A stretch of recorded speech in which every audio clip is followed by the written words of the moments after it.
ട്രക്കിൽ കടത്തിക്കൊണ്ടുവരുന്ന സമയത്ത് നിയന്ത്രണം വിട്ട ചങ്ങാടം ചാലിയാറിലൂടെ ഒഴുകിപ്പോയി അതിസാഹസ്യമായി കൊണ്ടുവരുന്ന ദൃശ്യങ്ങളാണ് നമ്മൾ കാണുന്നത്. ആ സമയത്ത് ആ ചങ്ങാടത്തിൽ നിന്ന് ജീവൻ പോലും പണയം വെച്ച് രണ്ടുപേർ പുഴയിലേക്ക് എടുത്തു ചാടിയാണ്.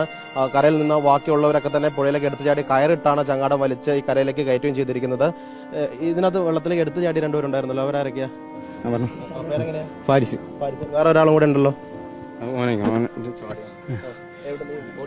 പ്ലാന്റേഷന്റെ അവിടെ നിന്ന് കിട്ടിയിട്ടില്ല.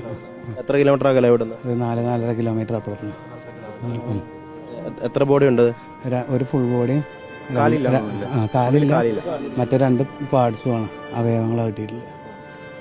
ചങ്ങാടത്തെ കയറ്റി കൊണ്ടുവരുന്ന എന്താ സംഭവിച്ച? പെട്ടെന്ന് കൺട്രോൾ നിയന്ത്രണം വിട്ടു. മണൽത്തിട്ടായിട്ട് കുത്താൻ കഴിയുന്നില്ല, കയ കുത്താൻ കഴിയായിട്ട് നിയന്ത്രണം വിട്ടുപോയി. അപ്പൊ അങ്ങനെയായിട്ട് എടുത്ത് ചാടേണ്ടിയാണ്.